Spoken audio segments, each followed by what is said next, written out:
I'll be back here soon. As soon as I work next week, so he's here. This is what we do for the kids. They match you. They echo you to get them. So it's awesome. Hi, you made it. If you're looking for, you're in the wrong place.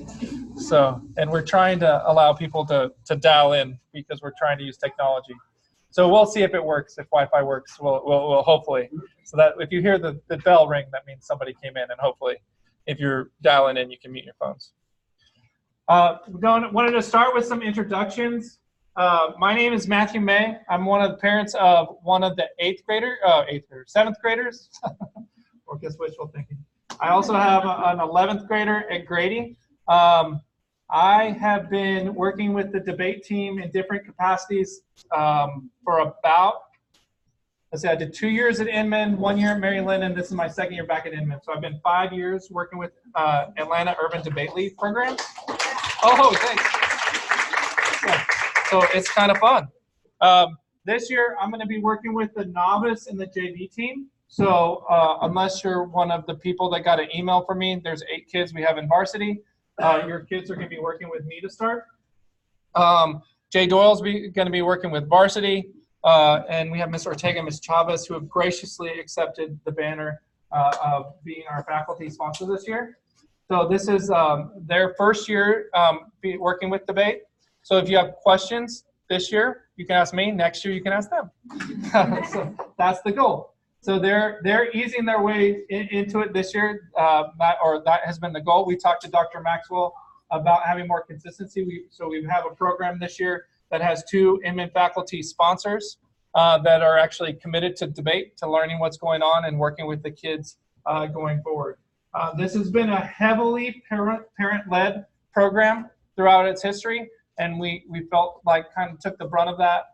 3 years ago, we had the year I went to Mary Lynn, all of the parents and the faculty sponsors that had been running it, it was like all 8th grade parents, and then the faculty sponsor was like, not doing this without anybody. So we're going to work on also getting some 6th grade involvement, some 8th grade involvement, having some consistency with current involvement. So it's not overwhelming for one person because I have to tell you, last year it got a little bit overwhelming trying to start the debate program over last year.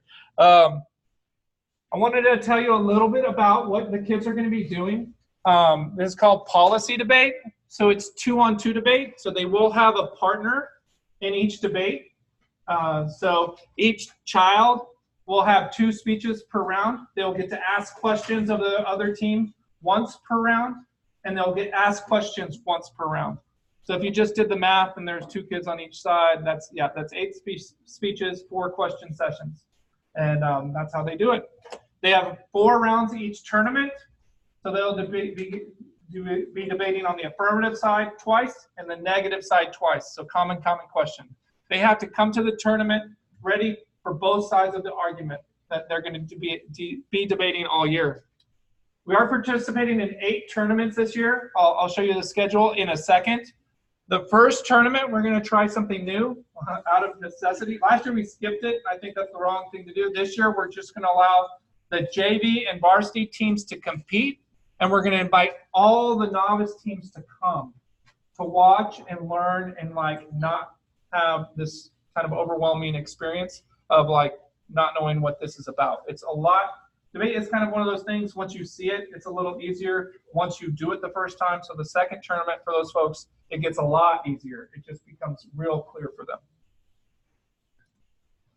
There are 3 debate divisions. We debate in the Atlanta Urban Debate League, and if you want the URL, it's right there, atlantadebate.org, or you can Google Atlanta Urban Debate League, or if you signed up your email, I will send you a link. There are 3 divisions. Novice, it does not matter if you're 6th, 7th, or 8th grade. If it is your first year in middle school debate around the state, you start off in the novice division. If you have even 1 year of middle school experience, you're in the junior varsity division. And then the varsity division has some qualifications. So we have 8 kids, 4 teams starting in the varsity division this year. The most significant difference with varsity is the amount of information that the kids can use for their arguments.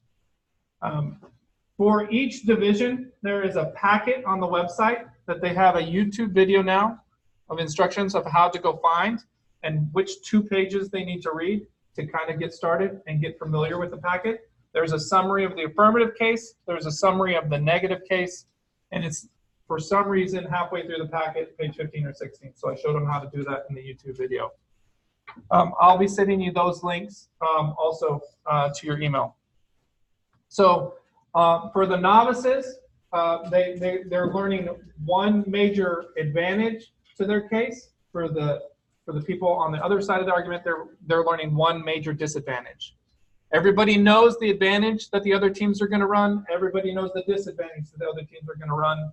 They have to be prepared on that topic and kind of understand, listening to what the people actually run and kind of modifying how they argue during the round.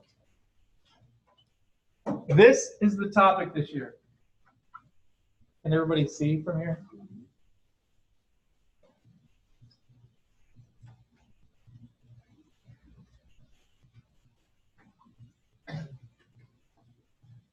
Your children will know more about foreign arms sales than you by Thanksgiving. So it is crazy how much they learned last year about immigration. We debated all year last year about immigration. The year before, we debated about I can't remember. I knew the elementary topic, but not the other one. School lunches in elementary school, but versus PE education, where U.S. should put funding. The year before that, we did the Trans-Pacific Partnership with China. Again, that was a riveting Thanksgiving conversation at my house. And the year before that, they talked about metadata with cybersecurity. So they take a single topic each year. They typically alternate it from a domestic to a foreign topic. So if your kids are in debate next year, I would expect a domestic topic. This year, we're tackling a foreign topic. This is why you're here, right? So what do I have to do? What's the catch, Matthew, right?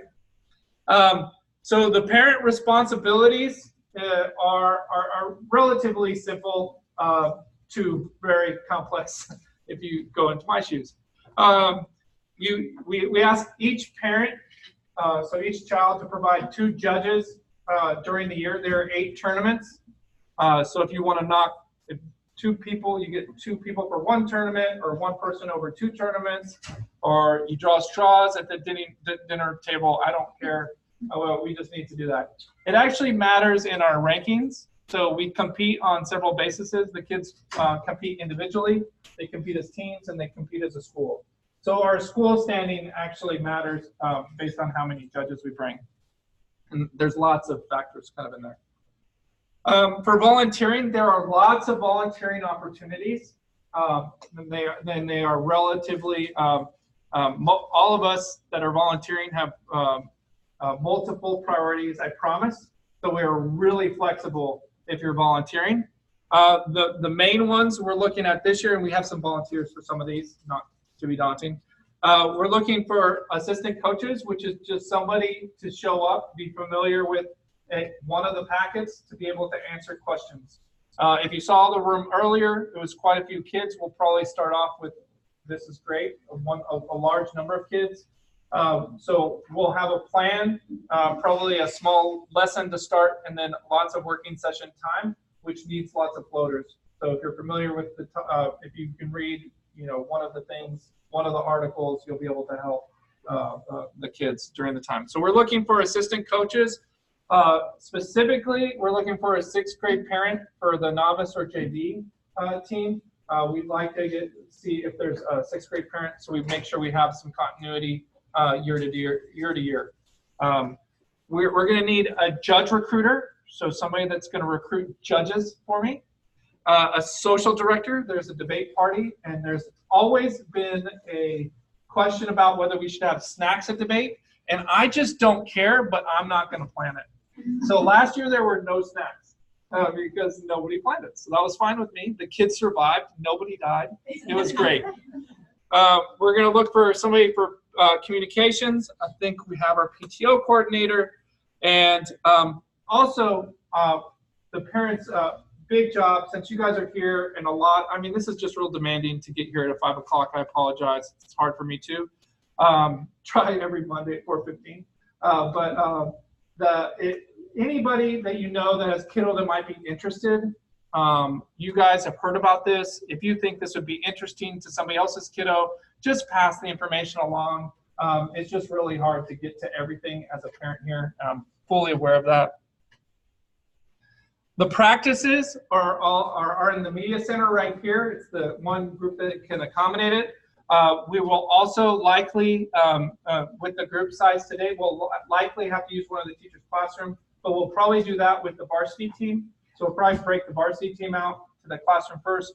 If we continue to expand as logical groups of people, at the logical skill levels emerge, we'll find multiple places so we can have kind of meet kids where they are in the topic. It is very clear very early to me on which kids really engage with debate. So there'll be a group that like get it right off the bat and fall in love with it and kind of blast off. And then there's like these folks that kind of need a couple of tournaments to like really catch on. And then there's some people that just like to show up. So, but we try to pair those folks together, kind of meet everybody where they are.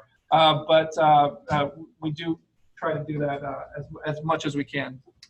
I am going to try a YouTube channel this year. My email is thetechcpa@gmail.com. That's the Tech CPA. I'm going to send you links to the 2 videos that I tried. This is a first for me.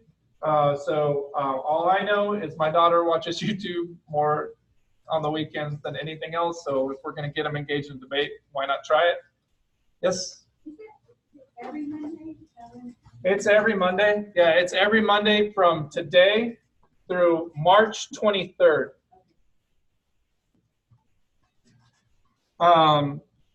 The start dates. So if you're a first-year debater, if you're in junior varsity or varsity, we need to jump on it.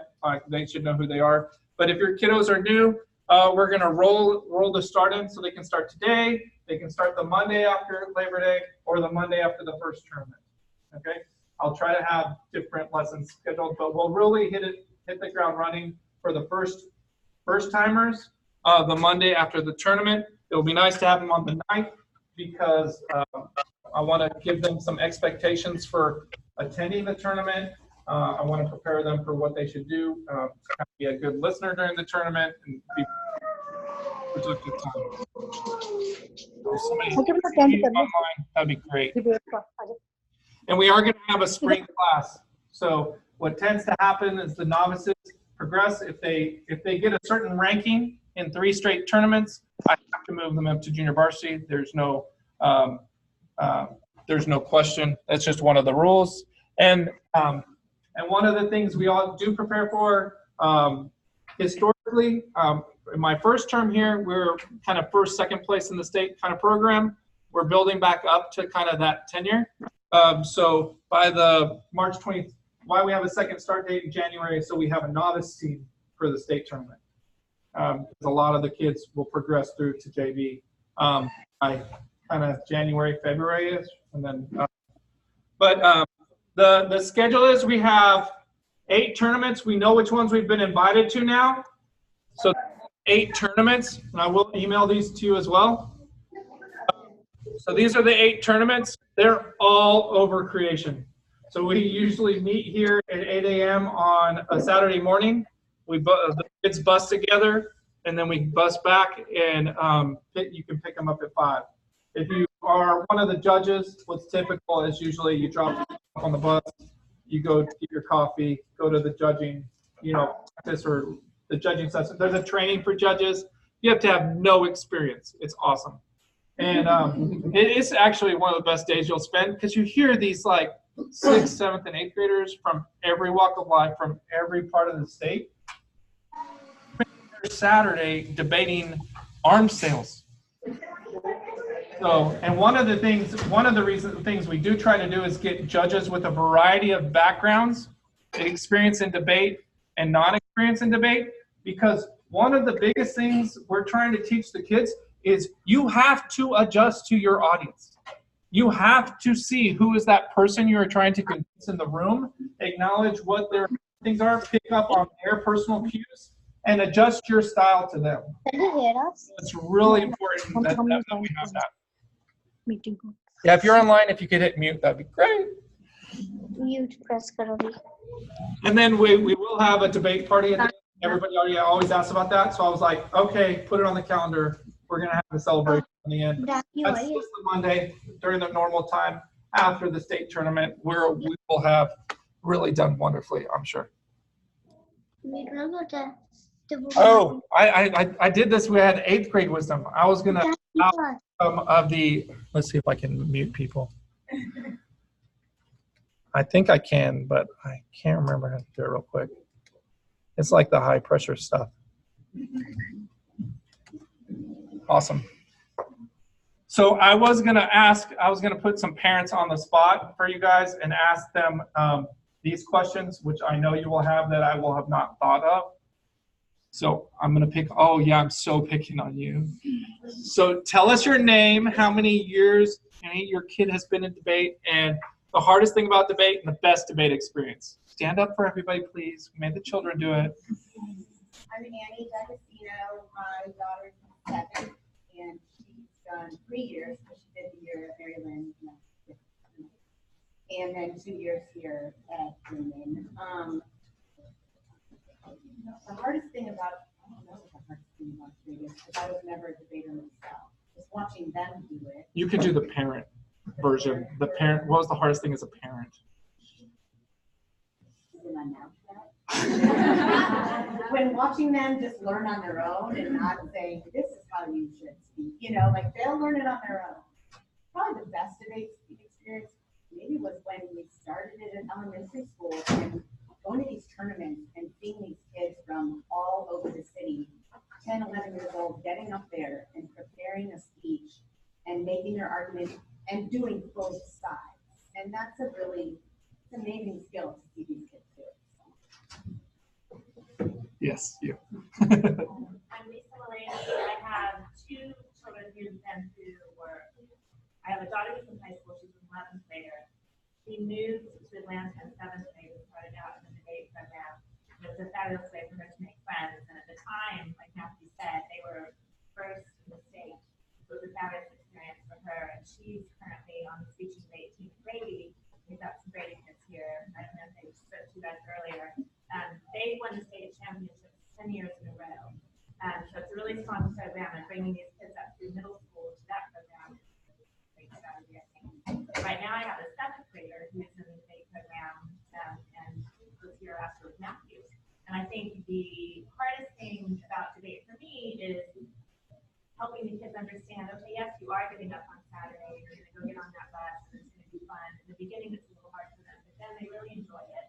And the most enjoyable thing for me, like Matthew mentioned, is going to the tournaments and just seeing this amazing group of children from literally all over Georgia, all sorts of backgrounds, experiences, talking about things in front of adults they don't know, with confidence, and some of them not with confidence at the beginning of the year, and then by the end of the year, you're kind of seeing the same kids along the way and seeing how much they progress is really rewarding. And it's fun to judge, and it's important to judge if the kids are going to participate. Like Matthew said, the school gets points for judges and the sweepstakes awards. And Inman in the past always won that because we had such a large team and we had so many parents showing up to help judge that our ranking in the events plus the points we got for judges meant we were always at the top. And last year that wasn't the case. It was really bizarre to hear Inman call like 3rd or 4th. I thought, what's going on? And it was because we didn't have as many parents participating. So I really encourage you to sign up, get your car, drive an hour away or 2 hours away. It's not that bad. You get time alone. You hang out with other families, other parents. There's usually food, coffee, and you get to see these kids doing really great things. It's great stuff. So I was going to open it up to questions for new or old parents. You guys have questions about the program? Yes. How does it work in terms of, like, I know my daughter's on the softball team and she practice on Mondays. She start when it ends in October, or how does that work? We take those offline. So just send me an email, and so case by case, we do have a spring start date.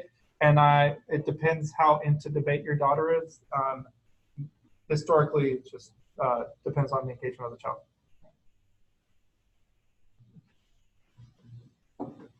Did I do that good?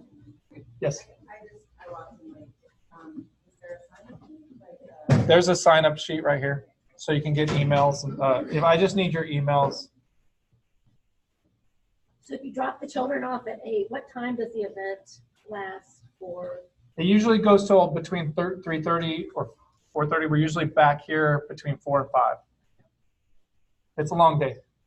If you have a conflict, what happens to the partner of your child? Like, The question was, if you have a conflict, what happens to the partner? The sooner I know, the sooner I can accommodate it. It's not uncommon for there to be conflicts with, we had a team last year, about 40 kids. With 40 kids, you had, anywhere from 12 to 20 teams, depending on the weekend. So, people have vacations, people have family stuff. We accommodate that as much as possible. The rule of thumb is like most people enjoy debate if you can make 6 of the tournaments. Like if you can make at least 6, that's where the kids' enjoyment kind of takes off. So there used to be hard rules on it. I'm not a hard rule kind of person, so sorry about that. Like it's easier, I know, with bright line tests. I'm just not a bright line test kind of guy. So.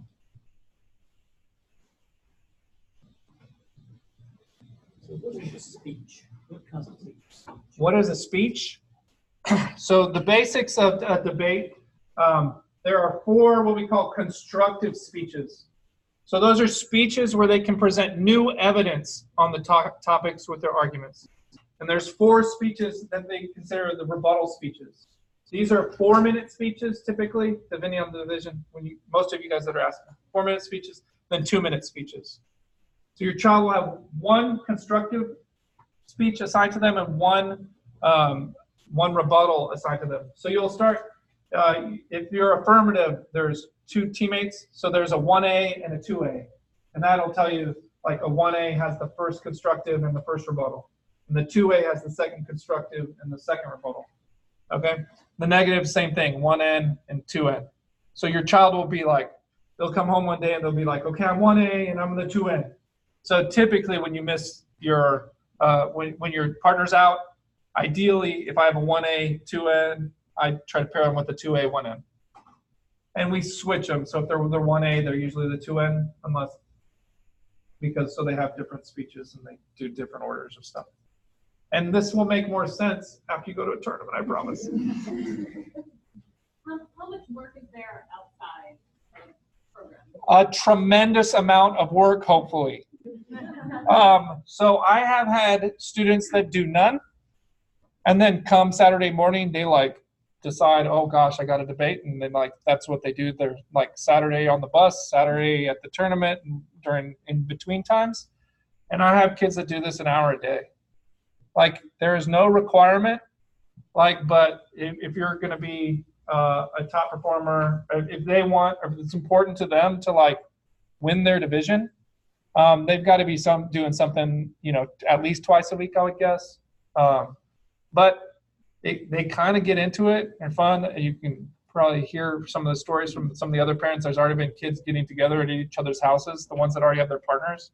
They got together 4 to 8 one night, figure out who's doing what. They start getting into it. So it's all over the map, though. I wish I had a better answer for you.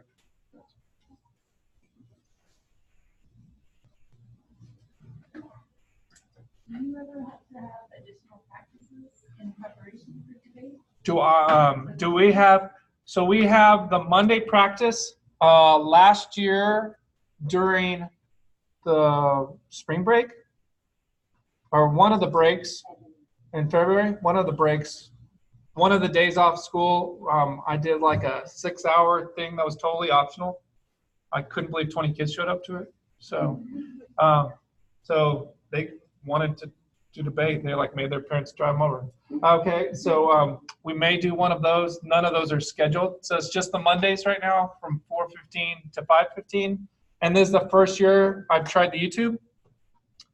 So we're doing it at work right now. We're doing video at work. So I'm going to do video at debate. Okay, so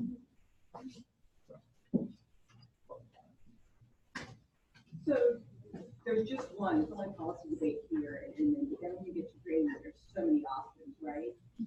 there, the question are, what is the real question? What are the options at grading? Just because I think, Sure. so the kids realize how it stands. So guys, do you want to talk about some of the, these are two of our grading debaters that are lovely enough to come back and volunteer. So do you guys want to talk a little bit about Yeah, I'd love to. the options at grading? Yeah, so I'm Jordan, Deva. Hi, we're both in policy debate. So basically the option, the Grady speech and debate team is massive. Like there's like, I think you could say that out of like all like the classes at Grady, almost like 1 in 10 kids is on the speech and debate team. We had to hold auditions this year. That's how big it got. Really? Okay. But so there's like a speech section and then there's a debate section. So the debate section involves policy debate. And then there's also PF, which is public forum, and LD, which is Lincoln Douglas. Public forum is similar to debate, but then the topic changes every 1 or 2 months, and it is also a partner activity. LD, Lincoln Douglas, is not a partner activity, and it waxes to be more philosophical. And I would say that the defining traits of the debate teams are that of each, like policy debate is like the smallest like forum debate in high school because it is so work intensive. So I mean, I love policy and I would say join it, but you have to be really invested and it has to be one of your top priorities if you want to do policy debate through high school and do it well. PF is a bigger form of debate, mostly because people sometimes call it policy light because it doesn't require as much commitment or as much work. So if like someone like is doing like a sport or like a varsity sport, then they might do PF as well. But then I also would suggest doing like a varsity sport and a policy debate at the same time because I play ultimate and I have made the decision to like stay on the JV team so I can continue doing policy. So they're definitely like sacrificing everything. And then LD I don't know as much about. It's also very small, but then the people who do LD, it's more. It's one-on-one debate. Yeah. So it's not, there's not teams in the LD debate. You want to do speech events? Oh, so well, I also do policy, so they kind of keep debate and speech a little bit separate, except when we go to tournaments. There are lots of speech events. A lot of them are called like interpretive speech events. So it's people who are more into acting or theater, that kind of thing. People tend to love speech events. It's a lot of like you get to be super creative with it. Not that you don't policy, but it's more about like taking it into like it's about expression. It's about take a historical document or a piece of writing and turn it into your own monologue. It can be one-on-one. It can be like just you. It can be you and a partner. It can be funny or dramatic or whatever. There's also different kinds of speech like extemp, which is you give like 7 minutes. That's oratory. No, extemporaneous speaking. It's a 7 minute. Okay. Extend 7 minutes on like a certain topic that you get today. You go to a tournament. It's just there's a lot of different. You can do a lot of research on different speech events. People on the Grady debate team love what they do and they love being part of the community. And so I think that's really great that it starts here. And for me, it definitely started here. I continue with policy, but a ton of my teammates, including my partner from middle school, decided to go in like a different direction, and they're super happy on the team at Grady. So I say stick with it because it's pretty awesome. Basically, in the words of Mario Nisser, he's one of the teachers who runs the policy of the speech and debate team at Grady, is that it really becomes like a family. Like you have like your own little like intermediate family, which is like the people that you do like the same debate with, but then like it extends out to like all different kinds of debate, and you really become like this like close knit community of like people who do debate and love doing debate, and it's so great to be surrounded by people who are as passionate about something as you are. Cool. Thanks, guys.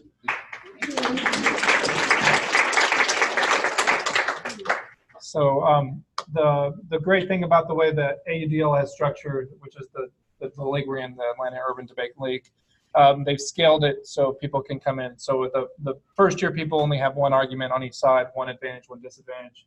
JV has 2 advantages and 2 disadvantages they have to learn. And then varsity gets to do their gets all those same advantages, disadvantages, and some extra material.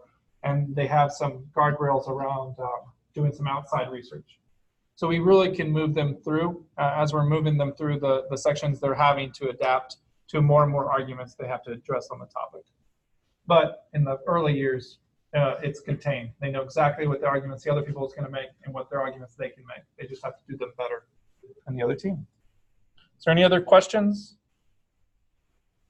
One more, I'm just assuming everything you're saying is no tryouts. Everyone wants to be in. There's no tryouts, but I do reserve the right to kick people out if they stop coming or they drive me nuts. It takes a lot to drive me nuts, but I have had to ask some students to leave. If you want to volunteer, you can also pick who stays or goes. Anybody else have any questions?